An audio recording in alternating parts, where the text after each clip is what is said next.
Okay, let me start today's lecture. First of all, let me recall that we are working with the two-dimensional case. N equal to. For the two-dimensional case, we proved that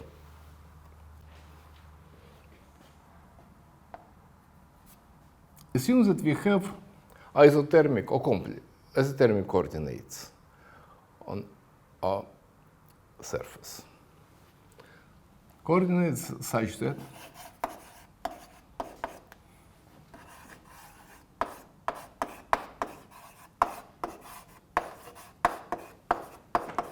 plus dy square. Assume that we succeeded to introduce such coordinates. Then, in such coordinates, and we have a map F and 2. And on both manifolds, the coordinates are conformal, isothermic. They coincide with flat coordinates up to a scalar metric, scalar factor. Then, and assume that F respects orientation.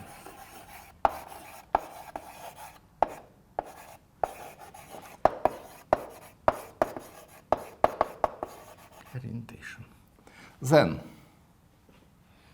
so here coordinates are x, y, here is uv. Then we can introduce complex variables. Y, complex coordinates here and complex coordinates here. IV. Then we have the following statement. Maybe I can repeat it. Then F is conformal. Conformal if and only if it's holomorphic.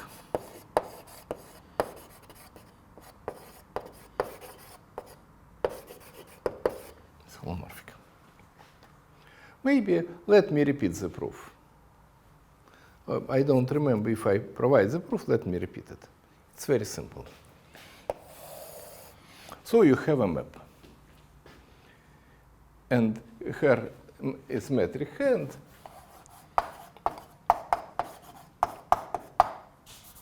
H of uv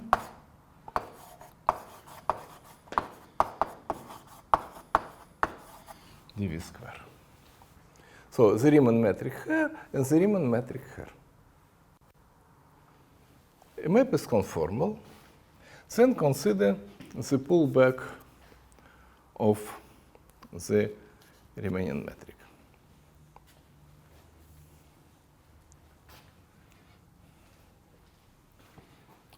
On M2 we have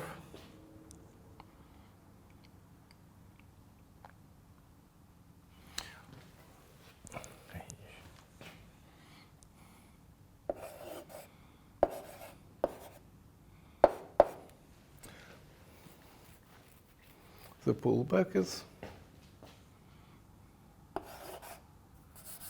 H of uv dv square. But we assume that uv are functions of xy. U of xy, v of xy. Then we simply calculate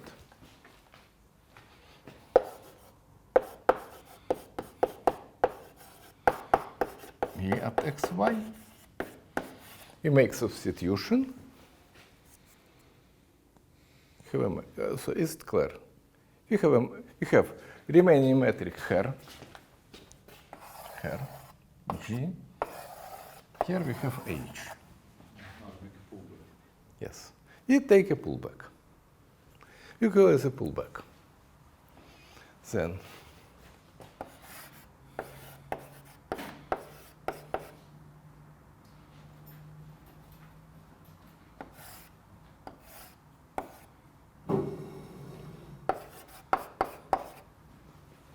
Hello? What du? What we have? Du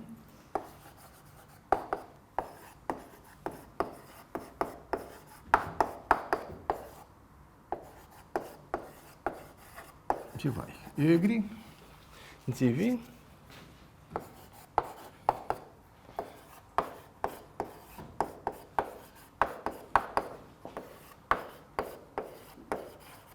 dy. U square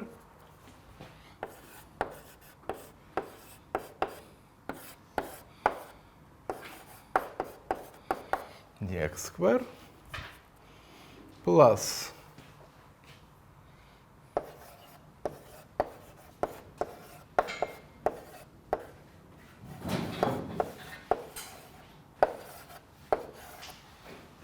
dy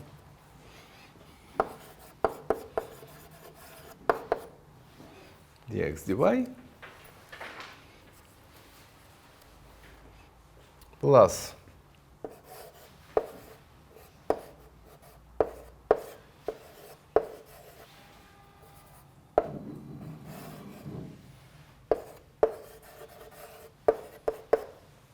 dy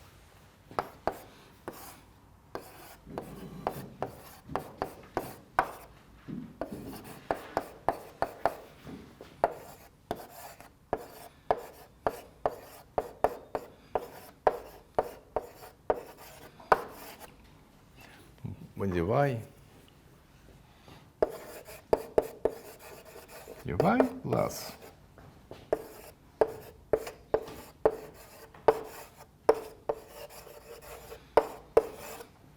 I simply consider the following situation. I have a map from M to N. We have Riemannian metric on M, G, X, Y, dx, dy, and on N we have this.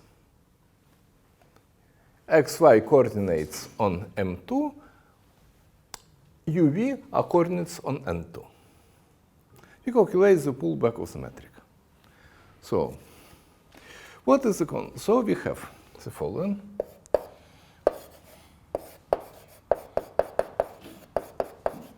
We have xy times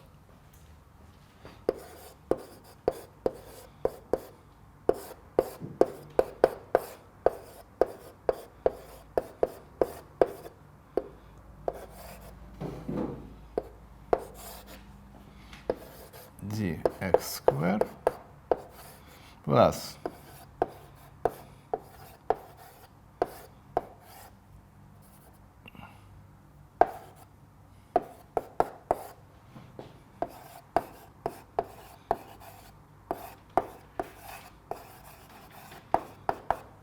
dy square plus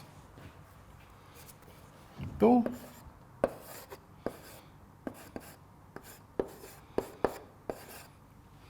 d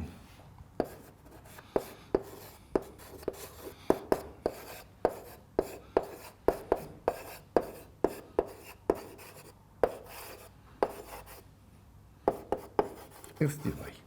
So we calculate the pullback. Now, let's analyze this formula. So, as any questions? I think it's very trivial calculation, elementary calculation. So, let me remove this side. But we obtain the following. First of all, we have the following condition, that it's conformal. Consider the pair of vectors.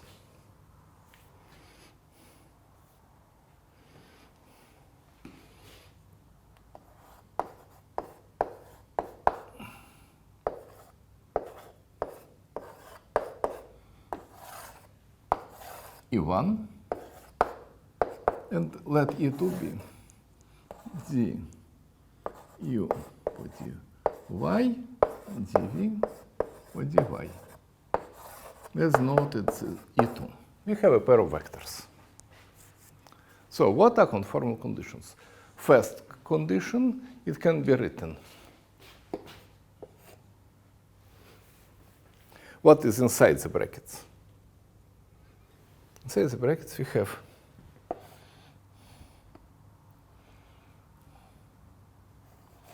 E1, E1 dx square plus E2, E2 dy square plus 2 E1, E2 dx dy. Here is standard Euclidean scalar product. You see. First of all, what does it mean? The two vectors are orthogonal. Hello? First of all, these two vectors are orthogonal. And the second, they both have the same length. You see. And we assumed that our map keeps orientation. Therefore, the pair E1, E2 is positive. Now, okay, let me remove her. No, okay, let me remove this one. So we have a pair of vectors.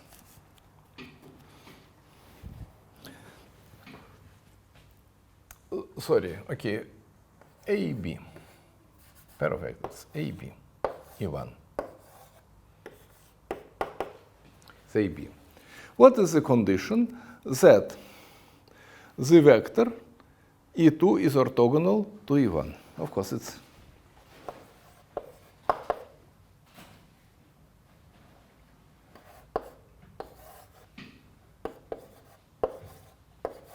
any vector orthogonal to E1 can be written in the following form.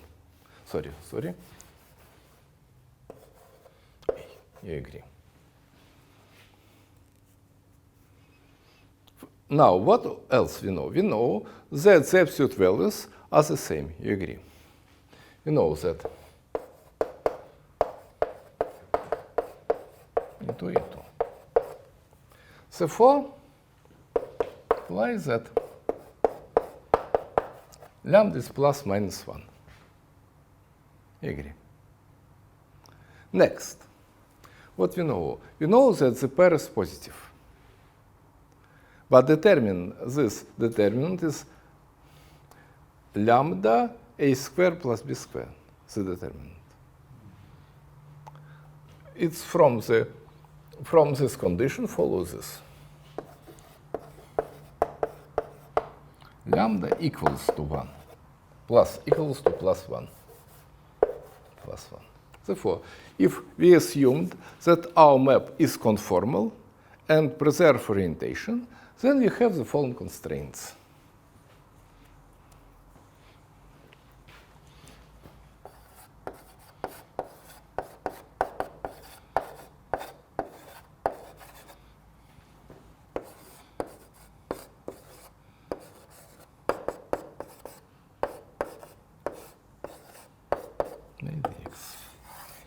Okay.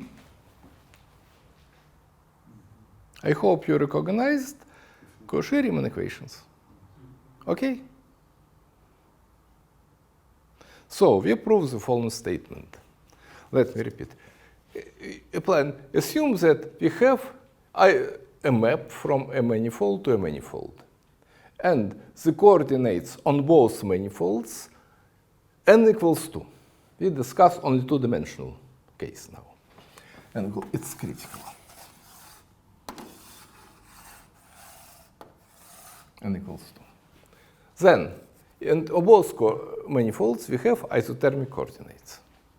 Then, and we have a map which is conformal and preserves orientation. Then, the map is holomorphic. It is valid in both directions. So locally, conformal maps are equivalent to holomorphic maps. It's easy to check that if reverse orientation, we have anti-holomorphic maps. But we can consider only orientation-preserving maps. Therefore, in isothermic coordinates, they are conformal. I think the calculation doesn't require extra comments. Sorry, is it? I think, okay. It's very simple, very direct calculation. But what does it mean? What does it imply? It means the following. Then, at the previous lecture, we proved that if we have a two-dimensional manifold, at least locally, we can define isothermic coordinates. We proved it. Isothermic coordinates are solutions of Beltrami equations, and we proved that Beltrami equation, at least locally, has non-trivial solutions. You remember, we derived Beltrami equation, and solutions of Beltrami equations are exactly isothermic coordinates. You remember? It was proved on the previous lecture. Therefore, we assume that we have a manifold with a conformal structure. Then we can cover it with maps, and at each map we have a isothermic system of coordinates. And assume that it's orientable manifold, and we have map, our atlas respects orientation. Then the transition functions between the maps are holomorphic functions. Therefore, two-dimensional orientable conformal manifolds are equivalent to one-dimensional complex manifolds. You agree? It's the same object. They're equivalent. No. Shall I repeat? Let me repeat it. Assume we have a complex manifold, that we have coordinates. In any map, we have coordinate dz. And of course, we have conformal class, the following conformal class.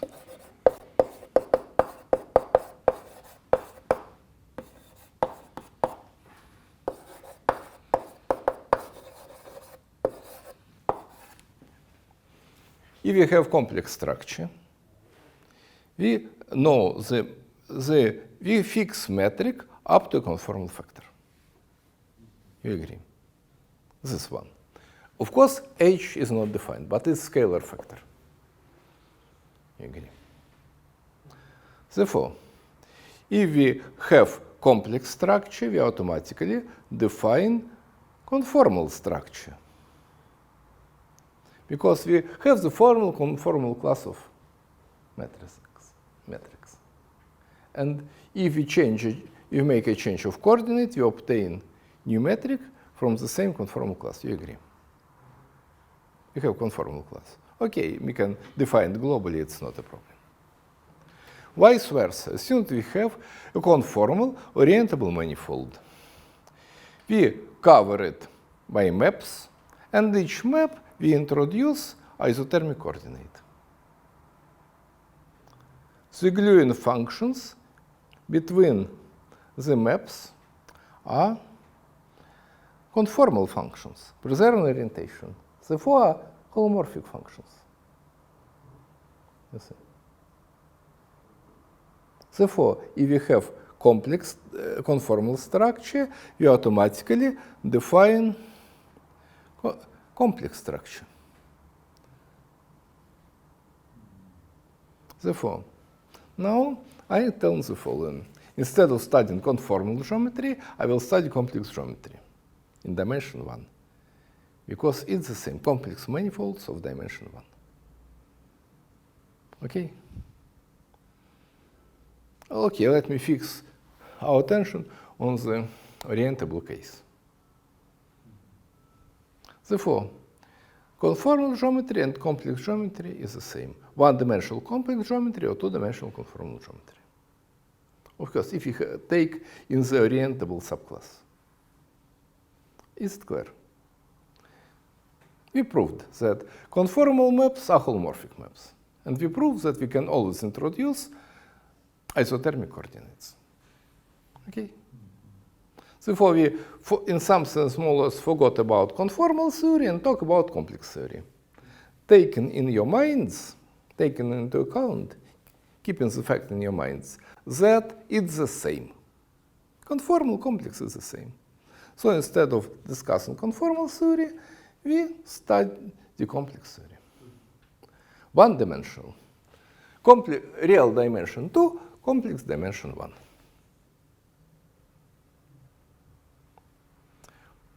Moreover, we proved that locally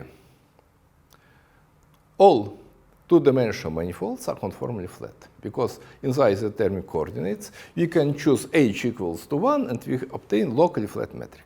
Therefore, you have no in dimension 2, all manifolds are conformally flat.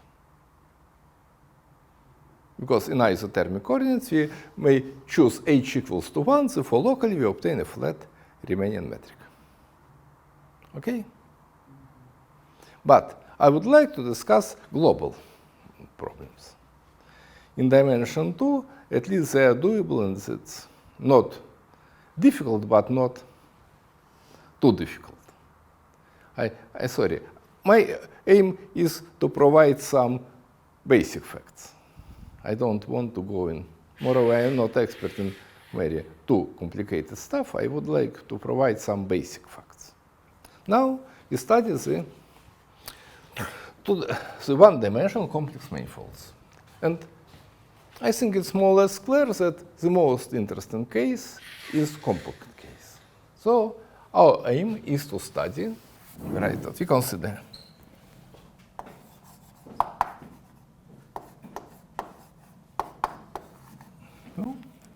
but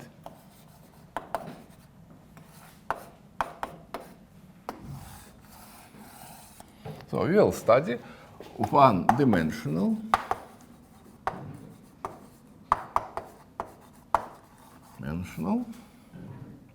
compact regular complex manifold. Complex manifolds. So now we will study, starting from this lecture, one-dimensional complex compact regular manifolds. It's what we study. First of all, what's known? Do you know the classification of two-dimensional manifolds? Compact. Maybe I recall it a little. Yes. First of all, if you consider manifold maybe not orientable, first of all, it's the following classification. We have two: orientable, non-orientable. Non-orientable.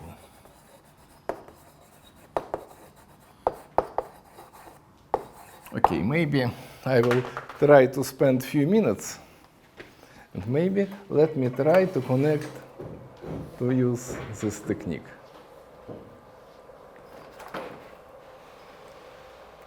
Let me try.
maybe I decided I made this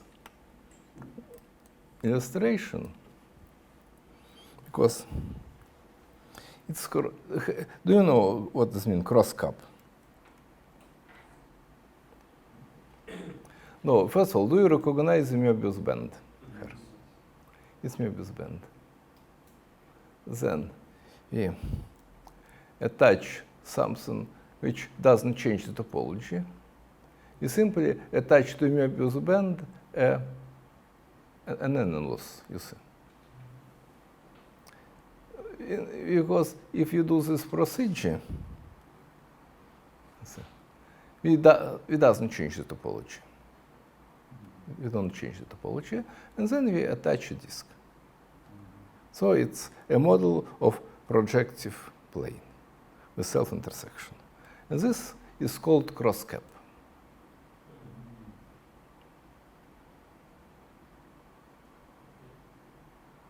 Okay, maybe I'll show another figure. I like it, maybe another version of the figure.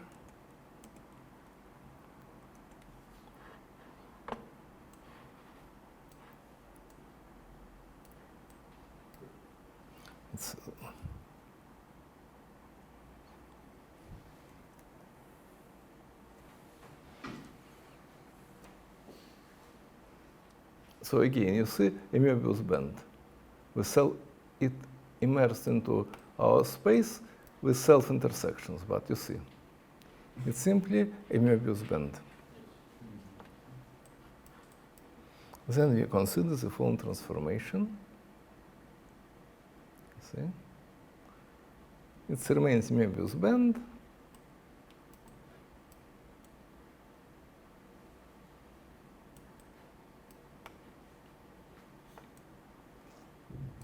Now,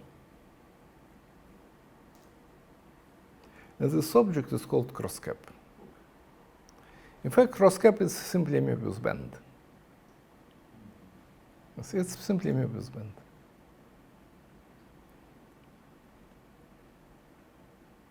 Okay?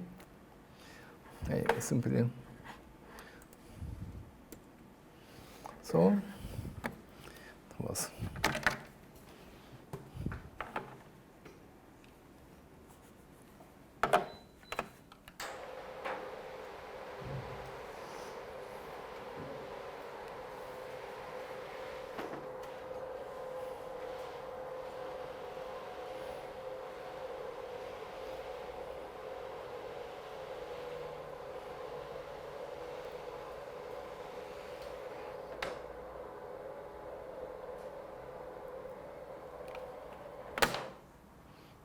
The form.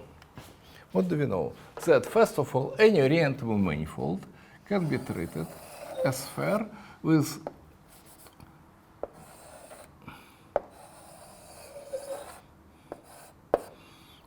by gluing of finite number of tori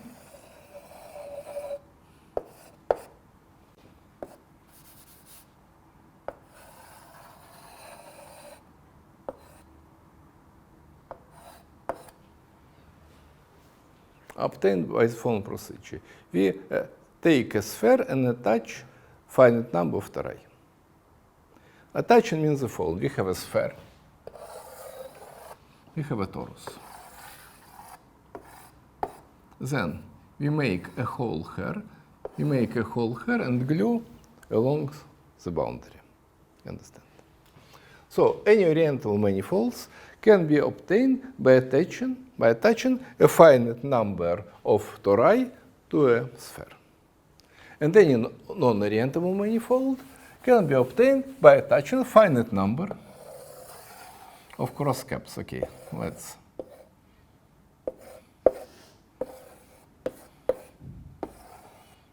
I have shown how the cross cap looks like. You remember? Cross cap was shown on the screen. That's okay. By the way, do you know what happens if we attach simultaneously a torus and a cross cap? Okay, let me leave it to you as an exercise. Assume that we have a sphere we attached a torus. We attached a cross cap. Then it's equivalent to attaching 3 cross caps. So the statement is the following. If we have at least one cross cap, that in the presence of at least one cross cap, any torus could be replaced by a Klein bottle. And Klein bottle is a sphere with 2 cross caps attached. First of all, if we glue together 2 cross caps, we obtain the Klein bottle. Okay, I don't have the figure with me, but you can find it on the internet easily. And if you attach simultaneously a torus and a cross cap, it's equivalent to attaching a Klein bottle and a cross cap.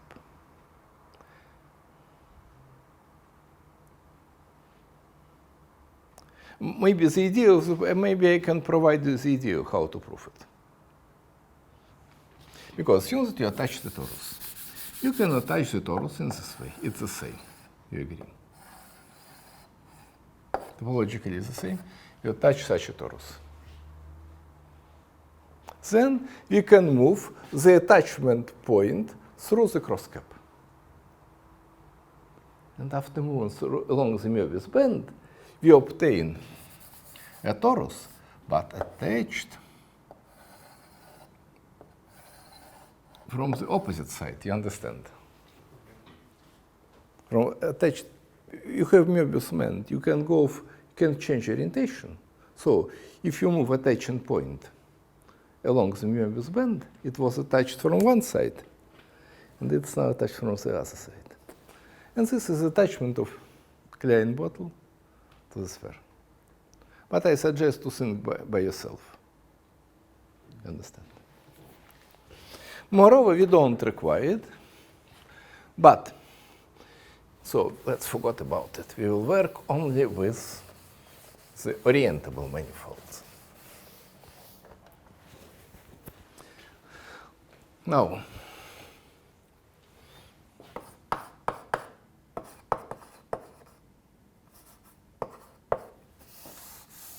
I is called genus.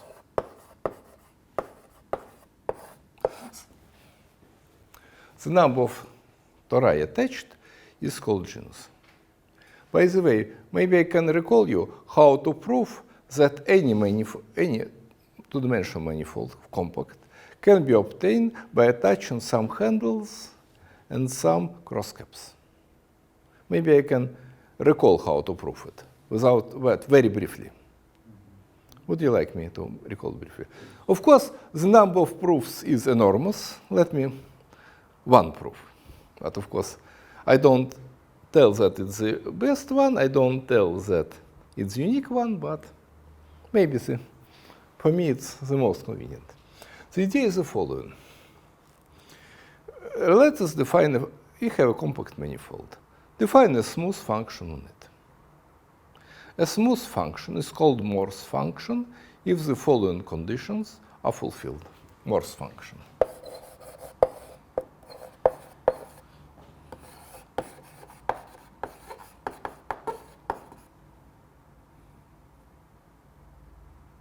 So it's Morse function. First of all critical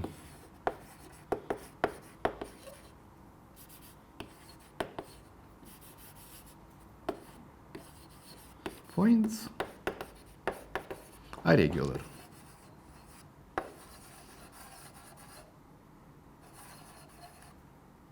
What does it mean? What does it mean critical point? Point is critical if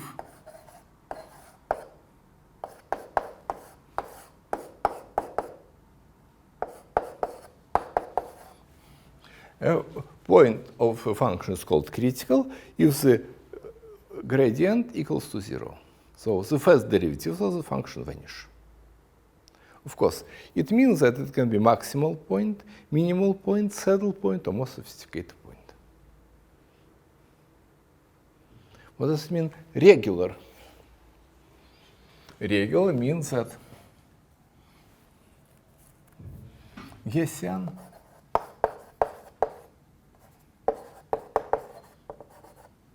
non-degenerate. So if you have local coordinates,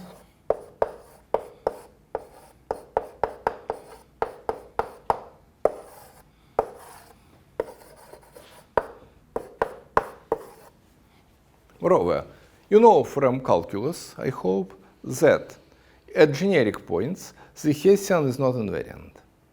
You remember that in one coordinate system, it's non-degenerate. After change of coordinates, it may become 0. You remember? So it is clear that it's non-invariant.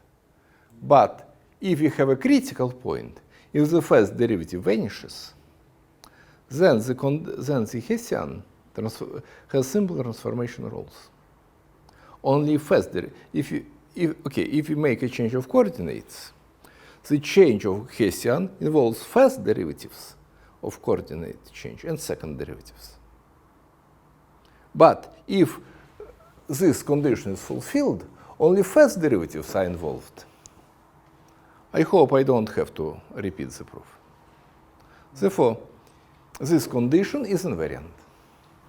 So the point is called regular critical point if the vector of the second derivative is not invariant, is non-degenerate.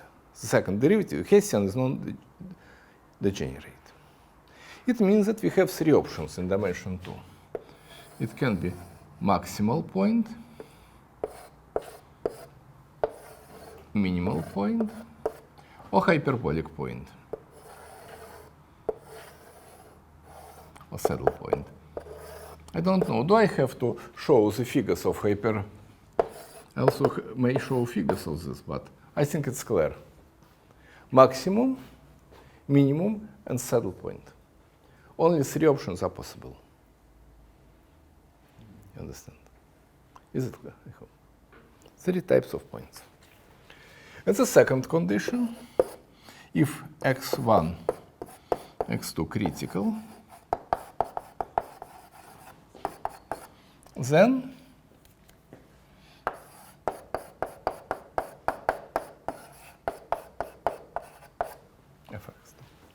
on compact manifolds, it's easy to check that if all critical points are regular, then we have only finite number of them. No, Sar's theorem is a little more complicated. It's a simple statement, because if you have a regular critical point, near each critical point, we have no other critical points. Because the second derivative gives the leading term of expansion. Therefore, all critical points are isolated. But if we have a compact manifold, and we have a collection of isolated points, it's finite from compactness. You understand? Therefore, we have only finite number of critical points.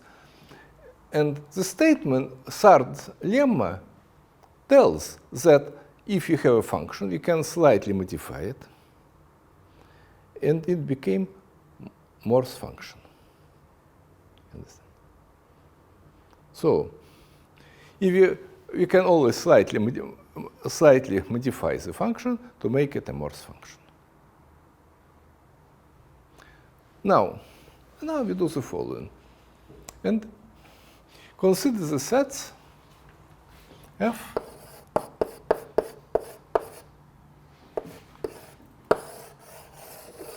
and these are such sets. First of all, and see. Of course, if you have compact manifolds, you have min and max.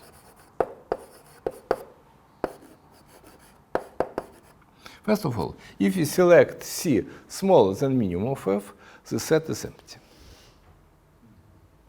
What happens if C equals to minimum? It's a minimal point. It's a critical point. We have only one critical point at each level. You agree?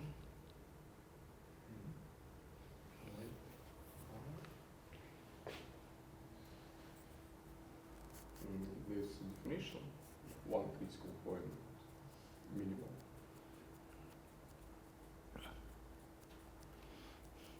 No, because we have this condition. Okay. Therefore, we have only one critical point.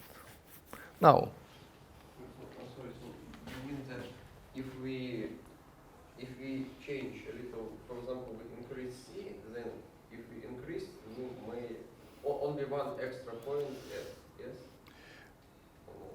so if we change, if we go slightly above this, we are in some neighborhood of a critical point. Yes. But the set of such points is, so for example, if we take C maximum, then we will obtain The whole manifold. the full. Okay. Moreover, we have only finite number of. And it's easy to check that if you do not pass the critical point, the topology doesn't change of the level sets.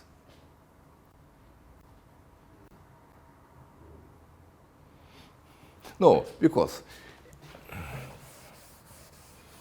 assume that, okay, let's consider the boundary f equal to c. If we are outside the critical point, we have a smooth manifold. It's a smooth curve. First of all, remark. If C non-critical,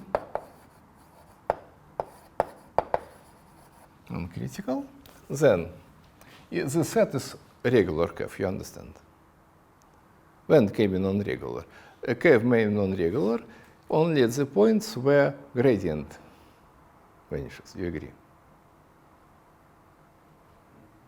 The tangent vector is gradient. Gradient is non-zero for non-critical values. So it's a smooth curve.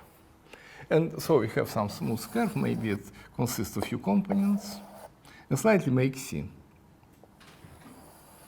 If you slightly make C, you see that we add some annulus in H disk.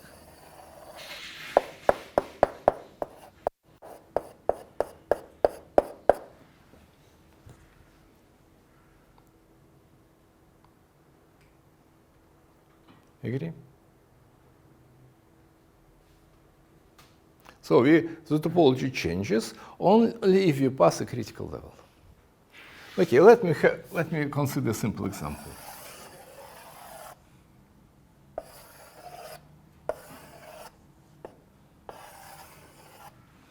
Assume that we have such a manifold. Let's consider an example. We have such a manifold. And we move. Here we have empty point. Now we move in here, and what is a section? Section is a disk is a circle here, f equals to c, and the set is a disk. What happens if you move here? Move here. You have these level sets. You see what happens here. Here you have, before we had a disk. If you have a little below this point, you have such a manifold looks this way. External part. It's a disk. What happens if you pass through the level set? Here our Morse function is just the height, yes? It's a height, yes. You see. I don't want to provide very accurate, I would like to provide idea of proof. You see. So the topology changes any time we cross a critical point. Now, next step. Assume we can modify the Morse function. Assume that we have two minimas, for example. Then we can connect the minima, and we can move the connecting path down. Understand? Along the gradient. Finally, we obtain a path passing through some saddle point. You agree?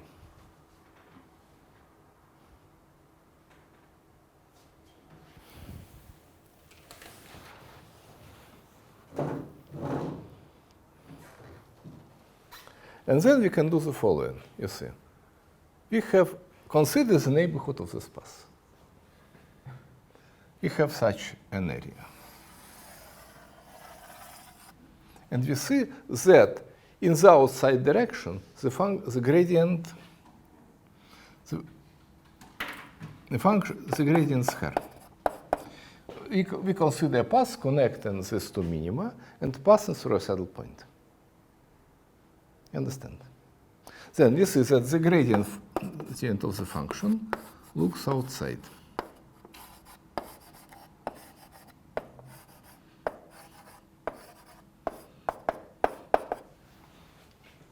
We have a function on the boundary of the disk with gradient going outside.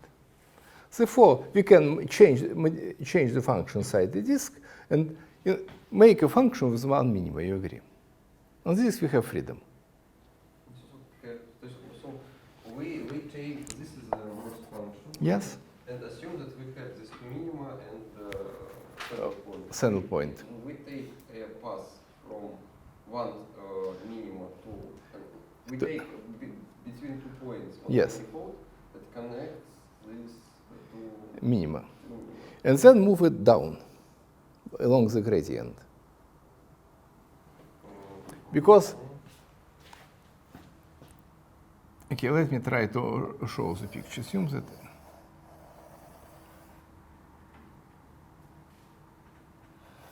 no, because the path, if you have the manifold looks this, you agree. The original path may go somewhere here, you understand.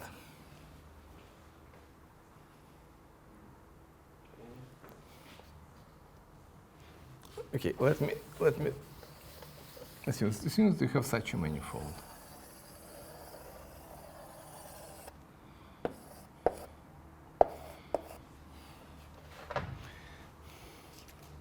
We can start from such a path, you agree? You understand? again we took the height function, yes? Yes, the height function. H is the height function. Then we move the path along the gradient.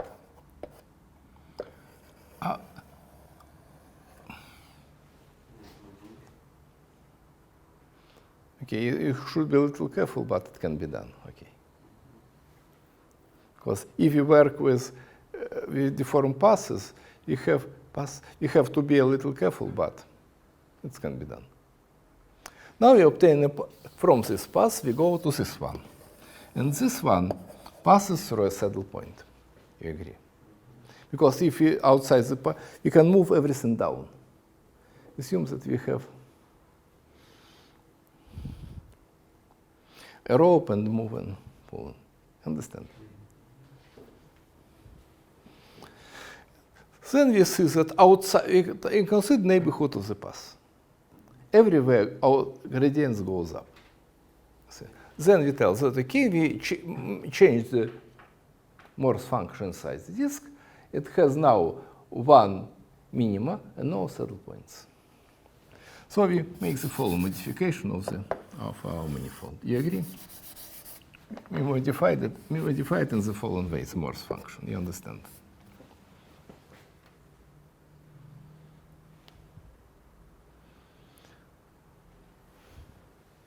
Or is it more or less? So we modify in which way such?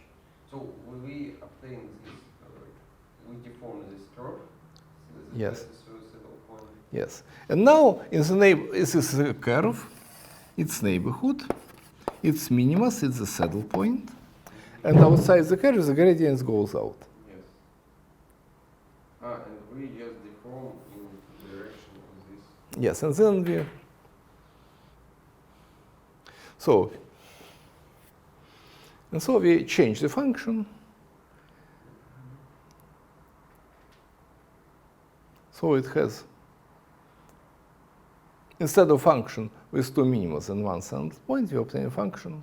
We reduce the number of saddle points to 1, and we reduce the number of minimums to 1.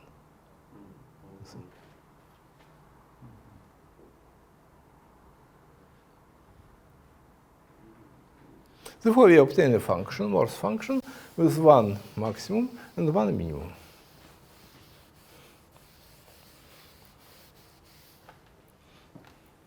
And now we do the following. Now we have Morse function with one maximum and one minimum. Moreover, we can calculate the Euler characteristic of the manifold. Because each maximum provides 1, each minimum provides 1, and each saddle point provides -1. You agree? So you have one minimum and one maximum, that E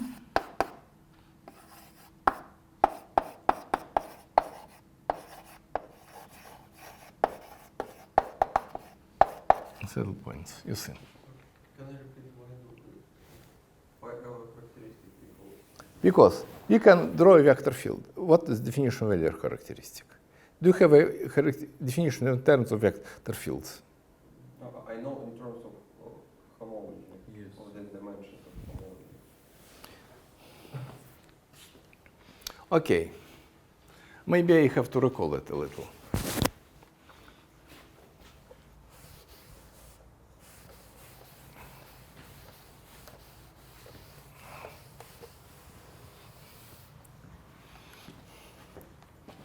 Assume that we have a triangulation of our manifold. Then we can construct the following vector field on the manifold. What's the vector field? It will be at each triangle, it looks this way.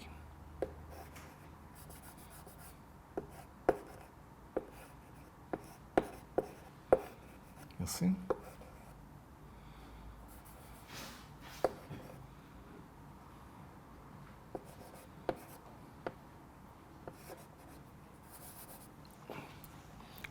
Let me recall it. First of all, this vector field is non-zero everywhere except middles of sides, centers of triangle, and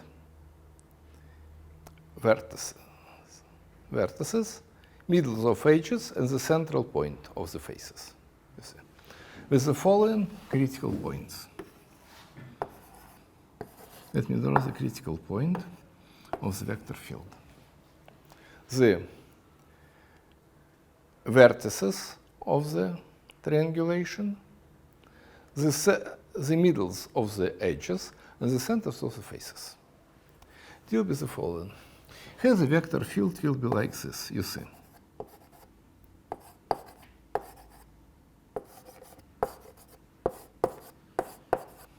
You see. Near the vertices, the vector point will be like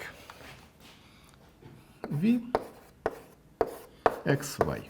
You understand the following term.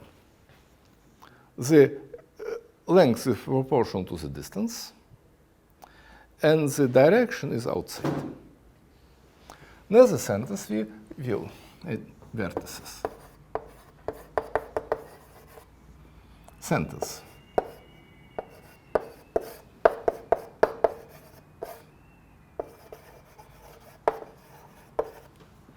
Here will be the following vector field.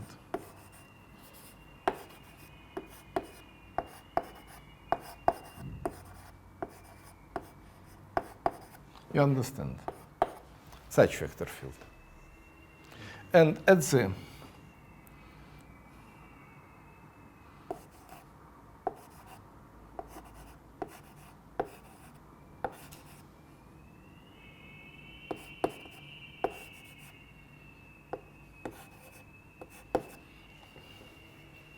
the middles of edges, the vector field the edges.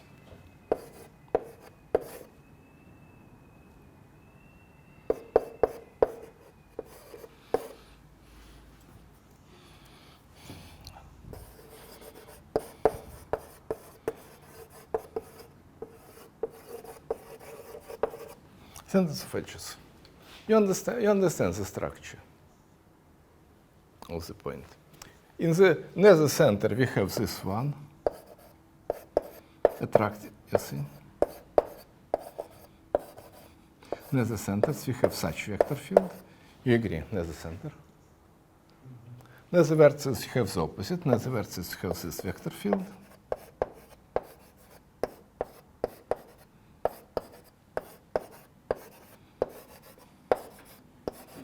And the nether center of edges, we have this vector field.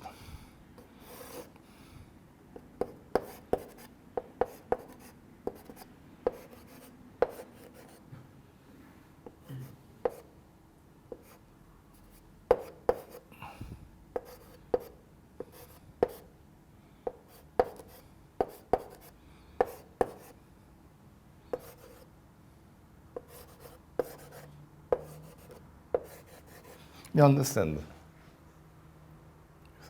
And then you can continue this vector field to the whole. You see. Then, and you know the index of the vector field. If you have a critical point of vector field, you have a map.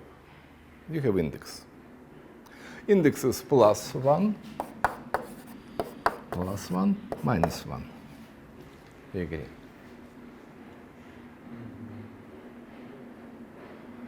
Therefore, the index of the vector field, sum of indices, is the number of vertices minus number of edges plus number of faces. Okay? But I think if you had homology, you proved that Euler characteristic has two alternative definitions, in terms of homologies or in terms of cells. It's a simple theorem from homology algebra that these two numbers are equal. Moreover, you understand that in Euler times there were no homologies. Euler introduced in this way, more or less. Vertices maybe edges, vertices minus edges plus faces. You understand? In this way. But you can reformulate terms of vector fields. Now you can prove that if you deform vector fields, it's invariant. You can take any vector field, and Euler characteristic can be defined in terms of vector field. Okay?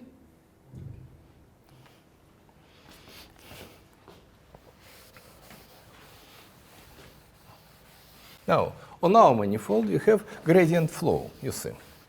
And gradient flow has index 1 at maximum minimal point and index -1 at gradient points.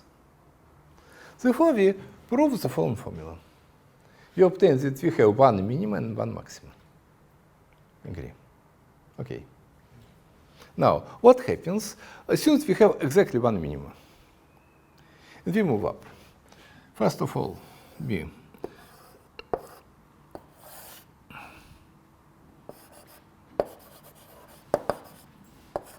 x1. So we move up until they reach the second saddle point, the second critical point. It's not we have only one maximum, therefore it's not maximum. If you have one minimum, one maximum, you have a sphere.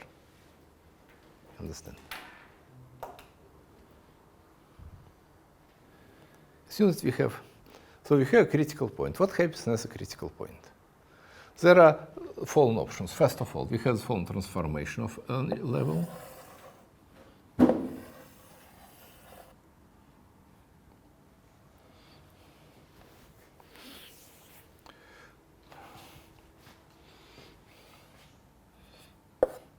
You have a critical point. And as a critical point, you have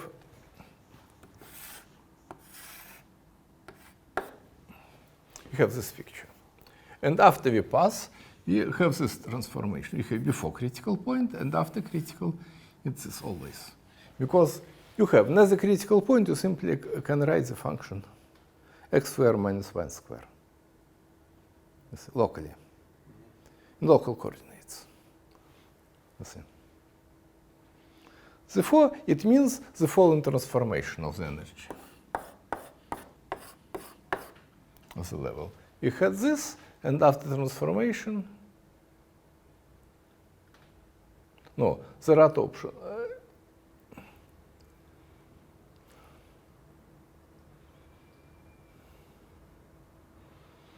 Yes. Therefore, we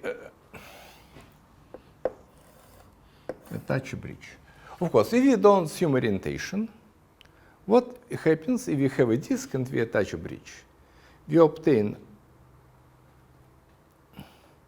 either this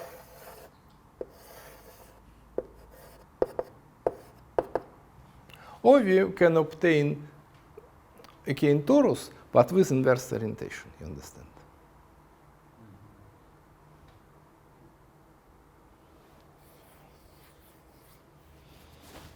No, sorry. We obtain either this, or we obtain a Möbius band. Or we can, if we, so what happens if we attach this bridge to a disk? You have a disk, we attach a bridge. Either we obtain a torus, or we obtain this. We obtain a cross cap, you understand? If we attach this way, we obtain two disks, and if we attach to the disk, so we have a disk. And what we have? We have a disk. We have a disk. And either we attach this,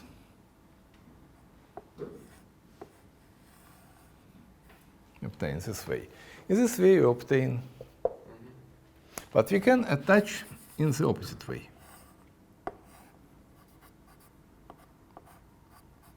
If we attach this way with rotation, we obtain a cross cap. So we either attached a handle or we attached a cross cap. You see? Either we attach this on this. Therefore, we can use induction, because we reduce the Illich increase to 1. So we can use induction. So what I told what? When we assume that our Morse function has only one critical point. On one minimum and one maximum, but arbitrary number of this. So we reach the second critical. We have this point x1. That's the point before we have a disk, and now we attach something, a piece of paper like to the disk. Yeah. We attach this film, and attach this film, we either obtain a cross cap or a torus. Therefore, our manifold is obtained by attaching either a cross cap of this torus to something of low genus, and then we apply induction. Okay, so it's maybe the idea of proof. Now,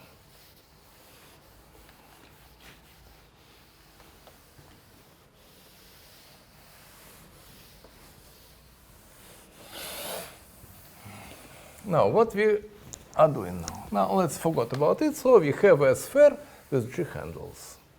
And what's known? First of all, we need the form theory. I don't want to prove it. What are the objects? Assume that we have a manifold, complex manifold. We have to consider tensors of manifolds, complex manifolds. But you understand that, of course, first of all, we can consider this manifold as a two-dimensional real manifolds. We have tensors of the type T, P, and JQ. It's tensors where all I, P, and Q goes from 1 to -1. We can write these tensors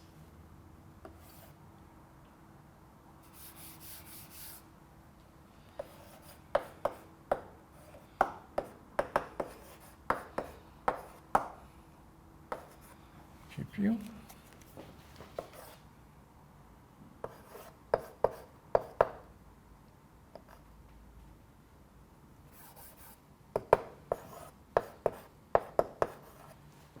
You understand? Then any tensor can be written in the following form. You agree? Then, what we can do? We can write that we have also z x plus ey.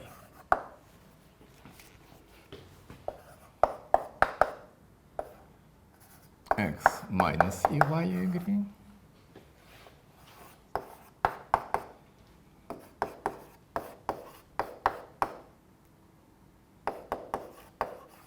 Dy.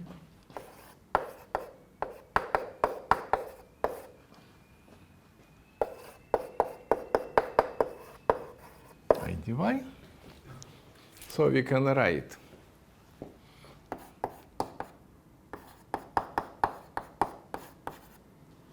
bar y square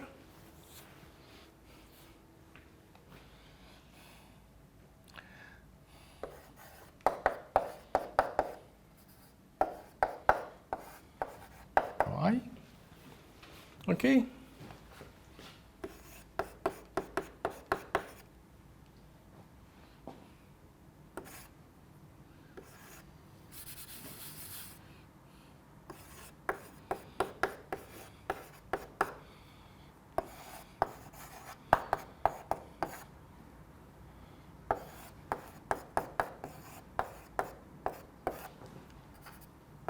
You agree?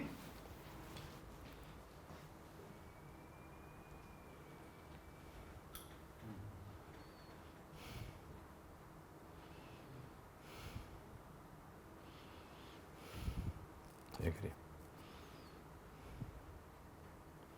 And now,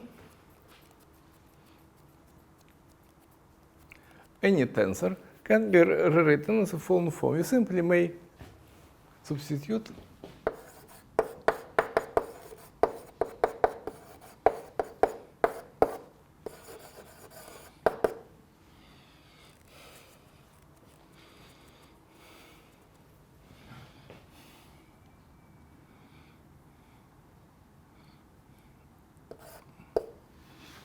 y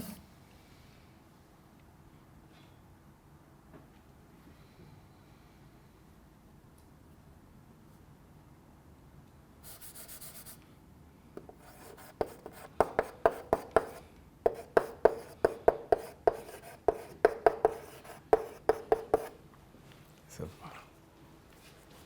You understand? You understand so? Moreover,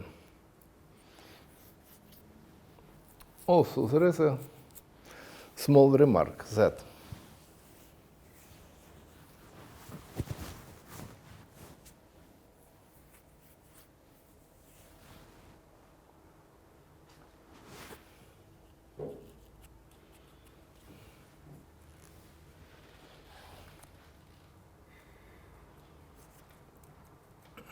so all tensor can be rewritten in terms of z bar dz dz bar. Understand?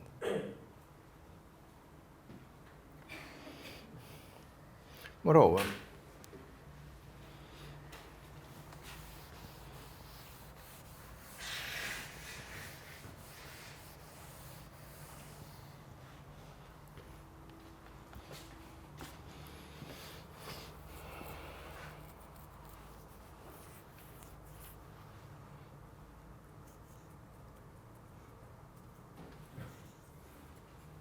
we have special types of tensors, special tensors of type PQ and PQ. Also, we can write that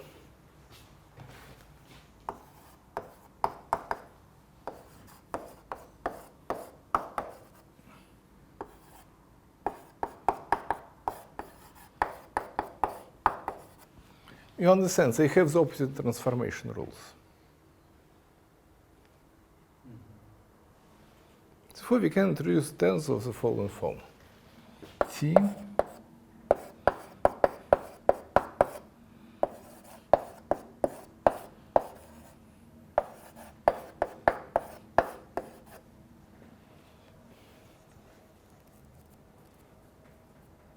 for example, we can consider such tensors.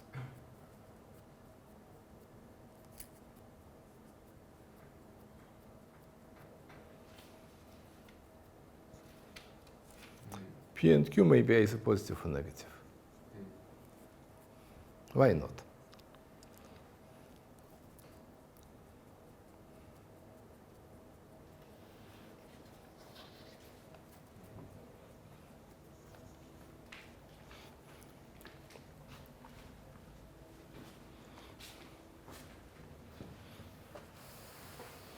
And it's important. Let's start from a Riemann sphere. First of all, you know that on Riemann sphere there exists only one holomorphic function, constant function. You agree? Question: do we have holomorphic vector fields on the Riemann sphere? Holomorphic fields we will consider the following objects. You understand? So holomorphic vector fields are, first of all, they are vector fields which contains only dz without dz bar. And second, this is holomorphic. Holomorphic vector fields.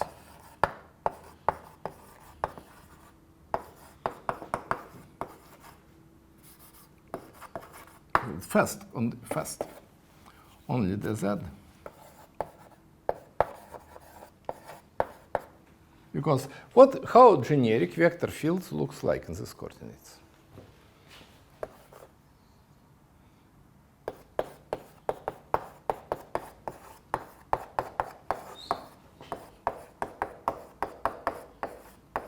You agree? Generic vector fields can be rewritten in the following form. You agree? What's holomorphic? First condition. In second condition, you understand? You understand the difference between, you understand the difference between generic and holomorphic polynomials. Because how polynomials, what are generic polynomials? Generic polynomials are generated by 1, z bar, z bar,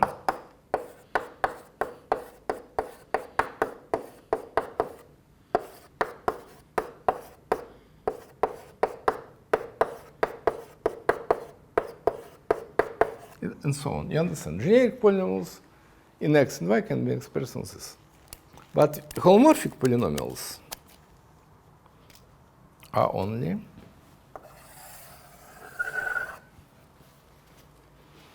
this.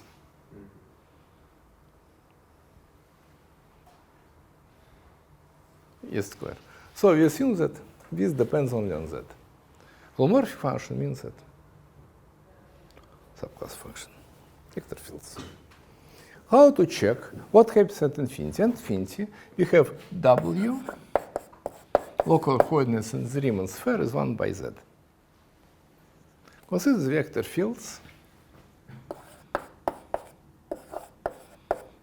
Z. Okay, right. dz is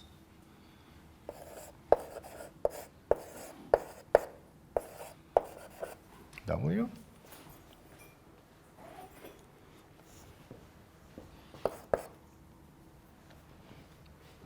You agree? Is W.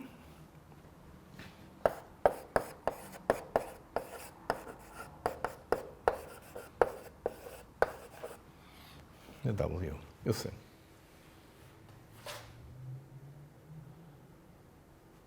Sorry, any questions? It's a transformation law for the vector fields.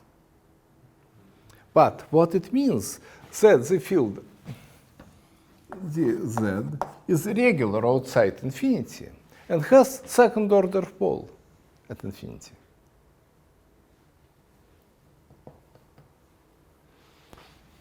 So we have all field Z, dz. It has first order 0, not pole 0. It has second order 0. It has first order 0 at infinity. And it's regular at infinity. Therefore, it means that we have only one-dimensional space of holomorphic functions, but three-dimensional space of holomorphic vector fields. You see it? So it's clear. It means that, therefore, what is the... So what we obtain? What is the conclusion? The conclusion is that vector fields, holomorphic vector fields, and holomorphic functions are two different objects. You agree? They have different dimensions. The space of holomorphic function is one-dimensional on the Riemann sphere. The space of holomorphic vector fields is three-dimensional. Agree?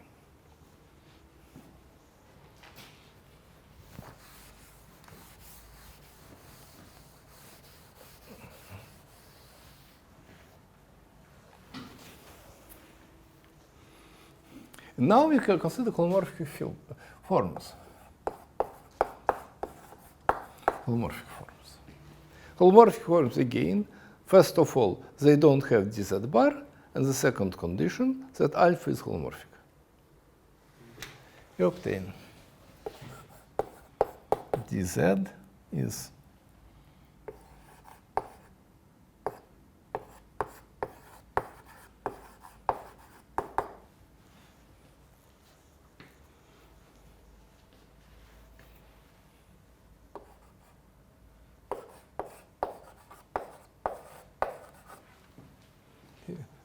dw.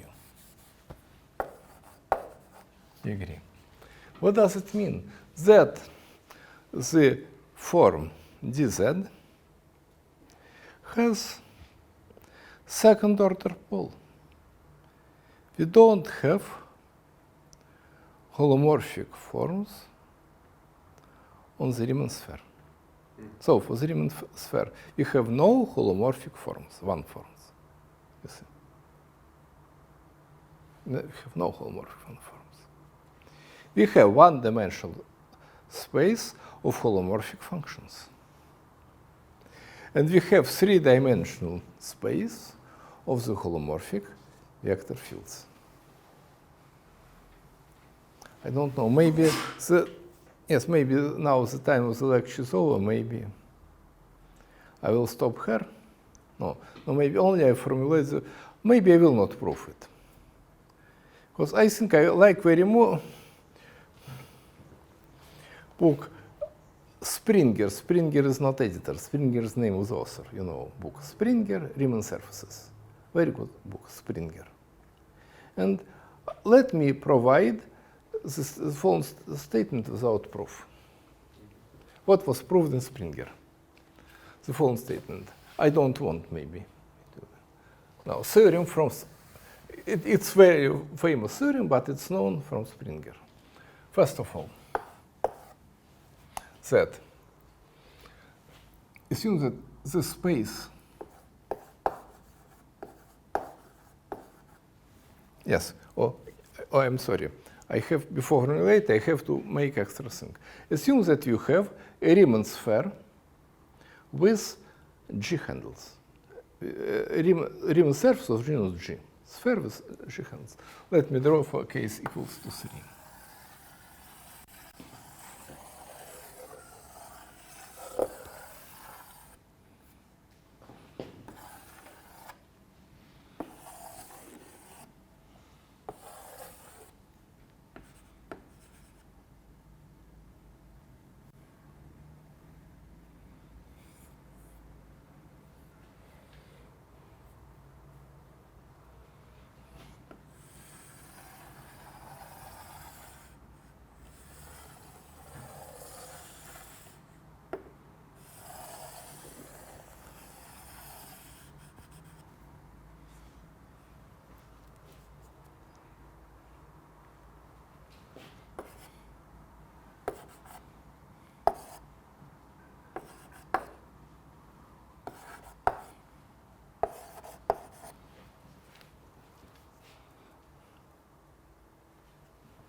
is 3.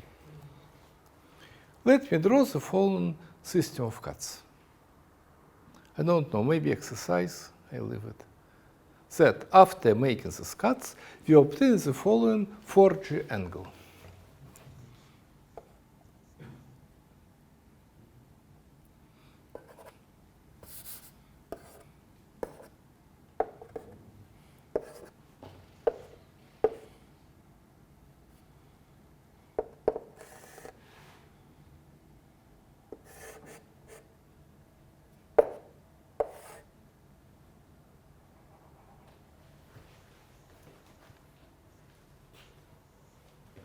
Okay, I'm sorry, let me.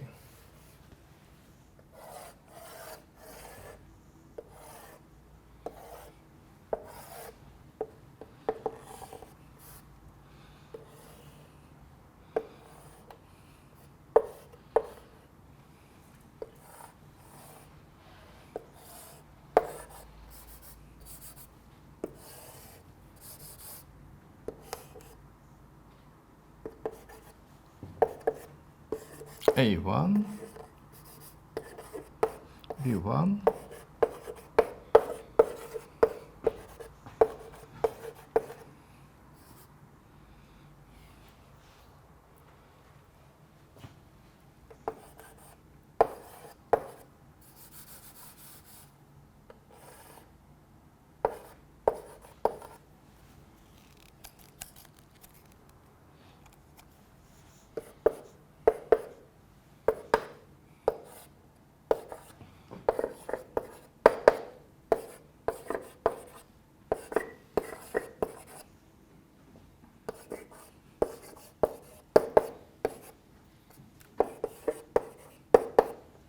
we obtain the following 4G angle. A1, B1, A1 minus 1, B1 minus 1, A2, B2. So, you understand? So we actually solve this one. What do you know? I mean, on this. We simply cut our manifold along these cycles. After cutting, you obtain 4G angle.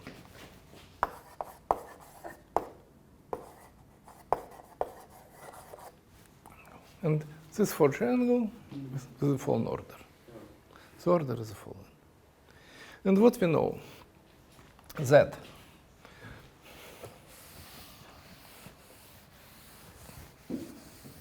we have 2G basic cycles, you see. A1, AG, B1, BG. First of all, any cycle is holomorphic to a sum of these basic cycles, you see.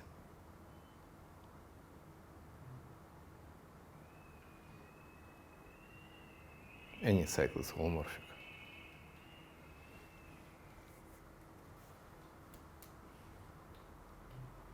I don't know if it's necessary to prove it or not. But any cycle, if you draw in the statement, roughly speaking, to prove the following, assume to have cycle, you can draw it on this n-gon. And then we can move it to the boundary. If you move it to the boundary, you obtain a sum of the basic cycles. Okay, it's more or less straightforward. First property. It's basis in homology. First basis.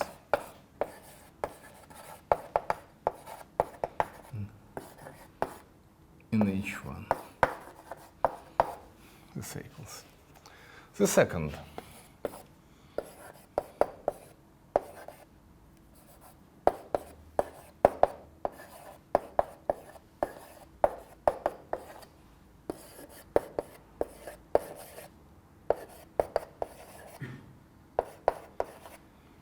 we have this on the cycles we have intersection number. A skew-symmetric form, intersection number. Well, how you define? So you have a cycles, A, B.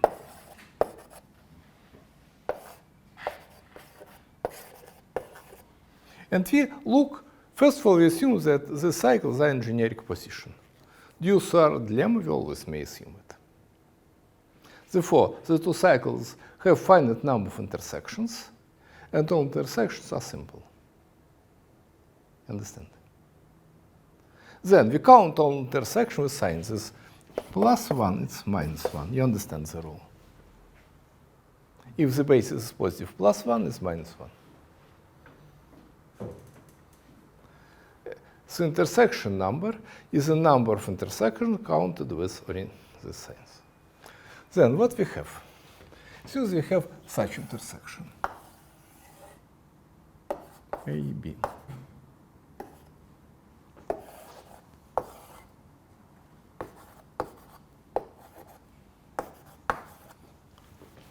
You see, we had two intersection points. This is minus, this is plus. And after deformation, it vanishes. Therefore, intersection number is invariant or homologically invariant. Intersection number is Q-symmetric.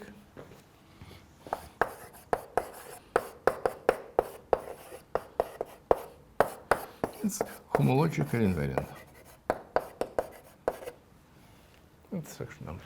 You have the following intersection numbers. You can simply see from, because, well, see, A1 intersects with B1 at one point, you see. Different A's do not intersect, different B's do not intersect. They have common points, but they touch. You see. So we have the following collection of intersection number. You see.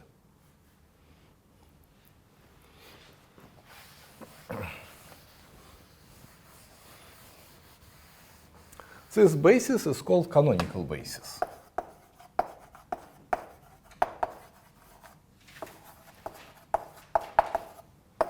Canonical basis is the basis with the following intersection rules. First of all, the basis of cycles. The second has the following intersection rules. You see. Of course, we have many different canonical cycles because we have group of integer symplectic transformations. You understand? We can apply integer symplectic group. Okay? It's a huge group. So we have many canonical cycles. Basis. But it's any basis with the following property is called canonical basis. You understand? Now, let me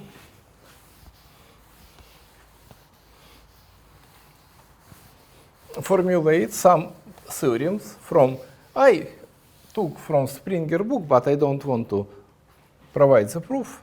Okay. Let's make a reference to Springer book first.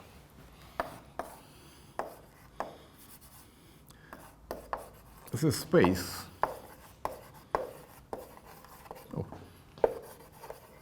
among fun forms on differential forms.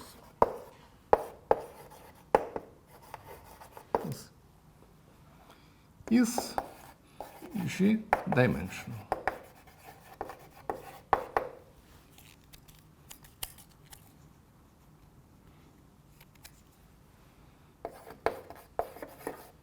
It's G-dimensional, first statement. The dimension of the space of the Hallmark differentials is equal to genus. The second property. By the way, it's more or less clear because the real and the imaginary part of Hallmark differential is harmonic differential. Harmonic differential generates the basis of cohomologies. We know that the cohomologies have 2G dimension. Therefore, they are represented by real imaginary parts of Hallmark differentials. So, this is second.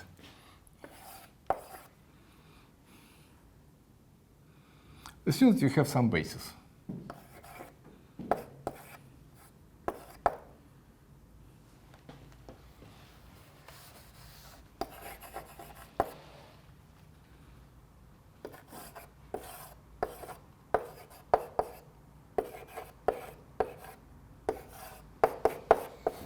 Consider any basis of Hallmark differentials and integrate by half, by A cycles.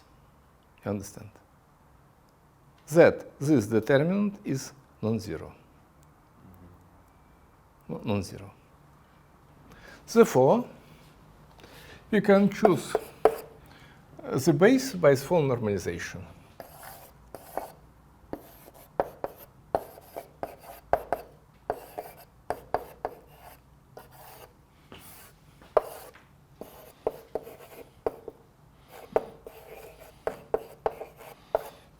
In some books, such normalization is used. In some books, this normalization is used.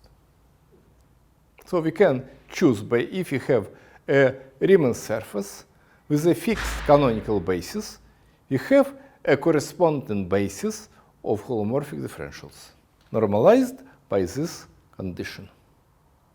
Okay? So in the third property, the third statement from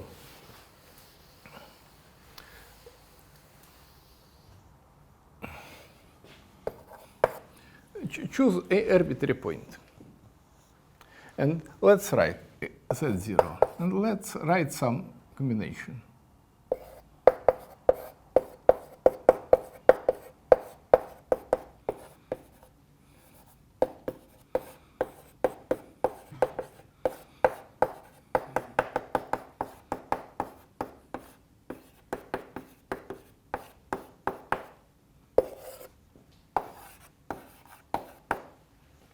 Let's write arbitrary singular part, meromorphic, but with zero residue.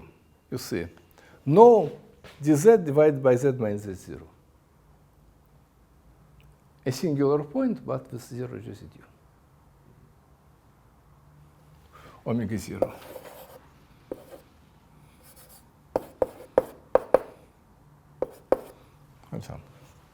Then there exists a differential. There exists unique differential omega k such that, first,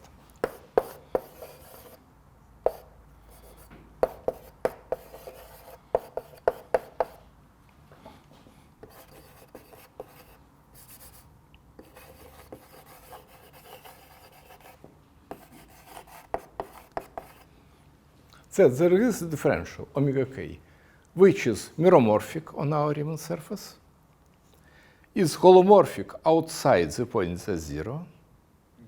Near this point, you have this condition. And integrals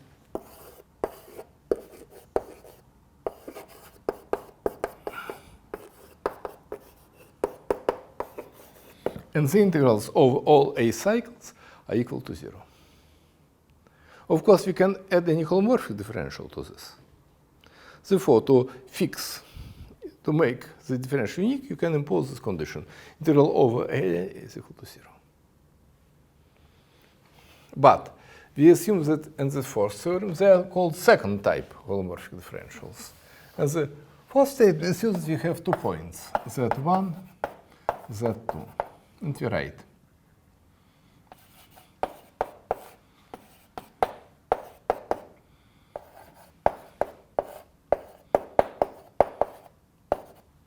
you have 2 points, Z1, Z2. Then there exists unique differential with exactly 2 poles at Z1, Z2, with first order poles with residue plus 1 hair, minus 1 hair residue. And such that, okay,